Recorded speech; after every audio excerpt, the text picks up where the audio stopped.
Who would have ever imagined that doing the laundry can be engaging and fun? Me, that's who, because I love it so much. But that's exactly what our next guest has been able to do with his life, is make good laundry.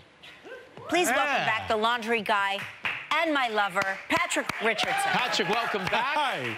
Hi. Do you like that I've just announced that? Yeah, well, you know. You guys have been keeping the secret so long. Facts don't have to really matter here. Right. Let's begin with my sweater that I accidentally washed with my gym clothes and threw in the dryer. Oh, yeah. Now it's short. Yeah, it's a little short. And tight.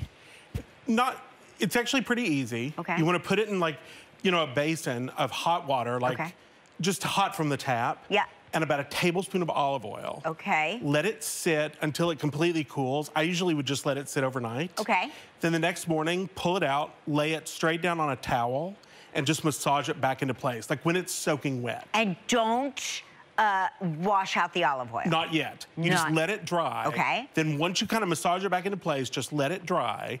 Once it's dry, you can wash out the olive oil. Okay. Okay. So there's still a lot of you. snow and salt out there from the winter weather. How do you get that stuff off of your nice boots?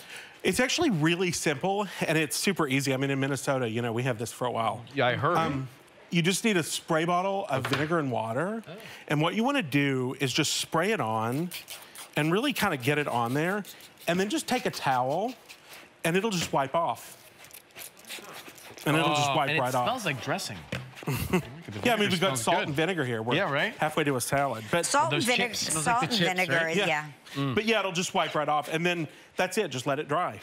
Amazing. Yeah. And so what else? What else? We have got like. I mean, you're at home. You're making the homemade fresh pasta sauce, and it gets all over your apron or your shirt or your napkin. How do you get it out? Yeah, pasta sauce can be tricky because it's really oily. Right. And that's what makes it taste so good. And if you kind of imagine, like, it's sort of a big bubble of oil and the tomato sauce is in the middle. So there again, we're gonna use spray bottle of vinegar and water. Love vinegar and water. And then take it, just spray it on, and then kind of rub it with a towel. And just kind of give it a little rub. And then take your horsehair brush. Oh, the horsehair brush. And that's so good. And run it across the bar of soap. Oh. I wouldn't have done that. And then you can just scrub like the devil. And the great thing is, because it's horsehair, you're never gonna damage anything. And the soap smells like heaven, by the way. Like, it really does. Yeah, I travel with it. I always go straight through the middle. Yes. And see, it just comes right out. And okay, I like it. What about the pit stain, the yellow pit stains on the undershirt? So, anytime you get any sort of that yellowing, whatever, you go to oxygen bleach. So, and is that sweat, or is it deodorant, or is it a combination? It's the deodorant, the combination of the deodorant and the sweat baking into the... And the sweat, well, the sweat, the oil, and the reaction. Right, it creates that. So it's really simple. So we're just gonna take some warm water and put it in a basin. Oopsie, there we go. And then a tablespoon of oxygen bleach. And just kind of give it a little stir. And then take the shirt and just submerge the whole thing. Oh. And what you're gonna do is put it down in there and just leave it in there. I've done this. Like 20 minutes maybe. And then just toss it in the washer and you're good to go. It'll totally remove everything. Super easy. And then what about, there's also, you can add a little blue if it's white, right? You can. If it starts to look really dingy, you can add bluing, but you have to add just like a drop to a basin full of water. I've done it. Concentrated. I've done it, and it is amazing when you compare, because Mark made me do a comparative. He didn't think I was doing anything. He thought I was just spending inordinate amounts of time.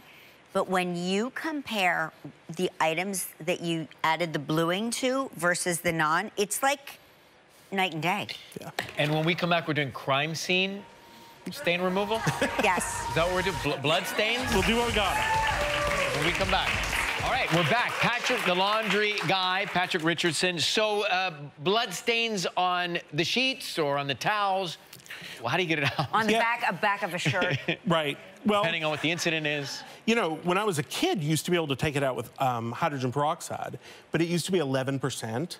Now it's only 3%, and it won't lift it out anymore. Right. So take a tablespoon of oxygen bleach. Okay. I believe that's that. Yeah, that's that. And just give it a stir. By the way, if it's your own blood, your own saliva takes out your own blood. Yeah, if it's still Yeah. fresh. Wow, you guys are a little... Well, but, you know, if you get mad creepy. at your spouse, Just it things doesn't. that, you know, in case things that you need to know. there's blood in In your case it house. goes wrong. So once you've mixed up the oxygen bleach, just dip the blood stain straight What into blood it. is this that we're using as the demo? This is the person Who donated that you blood today? Right. say there was an accidental stabbing. Say it's Thanksgiving. None are accidental. Shaving. A horrible shaving accident. Right. Am I going in? Yep, just go straight in. And if you notice, it actually turns color. Yep. See how it turned like pinky red? Once that happens, toss it in the washer, it comes right out. So that loosens it up, Yep. and then it's gonna, wow, that's amazing. And you know when it turned color. I actually am enjoying watching Ryan do this more than you can imagine. Okay, so what's next? So phantom stains. So when you don't know what it is, when you have no idea. Favorite phantom stains. Your chapter on phantom stains. Oh, thanks. I swear, What you are guys, common phantom this stains? book is the most What could they be? important book. Well, I mean, they could be sweat. They could be like some kind of sugary drink. You just don't know. And they're You don't clear. know how it got there. How'd this get there? Right. So it's easy. So just take your horsehair brush Horsehair brush. and go onto the bar of soap. And you want to put it on kind of heavy. Like you want to put this on, you know, with some vigor, we'll say. Yeah. And then, once you do that, let it sit a minute. And then you lay it across the basin. And then you pour water kind of straight through the stain. Oh, wow. Okay. You know what? That's I screwed how it up already. I just like put the stain on top of it, you know. Yeah, it worked. Yeah. But once you pour through, it's actually the force of the hot water Oh, no kidding. That pushes it out. that pushes it out. Aha. Oh, you're right. Look at that. Yeah. There it goes. Yep. So spring is starting soon, right? Next week officially. Cross your fingers. Any great, quickly spring cleaning tips? Yeah, just a super, you know, all of your kitchen sponges, you can put them in a mesh bag and toss them in the washer. And, kidding. you know, yeah, there's this hack that you can put them in the dishwasher, but don't do that. Because if they dissolve, and like cellulose sponges, scrubby sponges all dissolve, if they dissolve, they will actually dissolve and clog up your dishwasher. But so you just put them all in a mesh bag like this, and then just toss them in with the wipes. That's it. And it doesn't Yeah. hold on to Turnkey. bacteria or No, anything? it'll be Wow. super easy. Oh, I mean, great. the greatest tips ever. For Patric's book, Laundry Love, Finding Love in a Common Shore, wherever books are sold, you can get it there. We'll be right back. Thank you, Patric. Thanks, Patrick. Thank you. Appreciate it.